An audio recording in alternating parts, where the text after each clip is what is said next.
কুষ্টিয়ার কুমারখালীতে তদারকিমূলক অভিযান করেছে ভোক্তা অধিকার সংরক্ষণ অধিদপ্তর।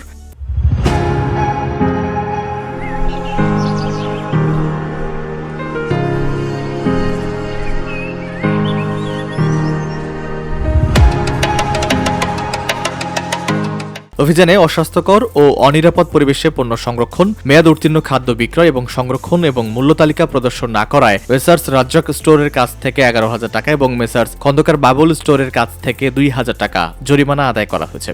খাদ্যপণ্যের বিভিন্ন দোকান মনিটরিং করলাম। এক্ষেত্রে আমরা দুইটা প্রতিষ্ঠানকে বিভিন্ন অনিয়মে ভোক্তা অধিকার সংরক্ষণ আইন 2009-এর বিভিন্ন ধারায় তাদেরকে 13,000 টাকা জরিমানা করা হয়েছে। একটি দোকানকে মূল্য তালিকা প্রদর্শন না করা, অস্বাস্থ্যকর অনিরাপদ উপায়ে খাদ্যদ্রব্য সংরক্ষণ এবং মেয়াদ উত্তীর্ণ খাদ্যপণ্য বিক্রয়ের জন্য সংরক্ষণ করা 11,000 টাকা। এবং একটি মুদি দোকান হলো তিনি তার মসুরের ডালের যে ক্রয়, তিনি তার ক্রয় দেখিয়েছেন 170, কিন্তু পরবর্তীতে তার যে ক্রয় রসিদ যাচাই করে পাওয়া যায় 151 টাকা। তিনি সেই মসুরের ডাল 180 টাকা বিক্রি করেছেন, যার কারণে তিনি আমাদেরকে মিথ্যা ডকুমেন্ট উপস্থাপন করেছেন এবং মূল্য তালিকা যথাযথভাবে তিনি প্রদর্শন করেননি। একই সাথে মেয়াদ উত্তীর্ণ পণ্য বিক্রয়ের জন্য সংরক্ষণ করায় একটি মুদি দোকানকে 2,000 টাকা জরিমানা করা হয়েছে।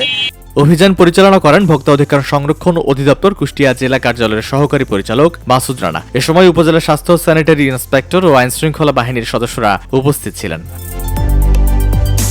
VOD Bangla news desk.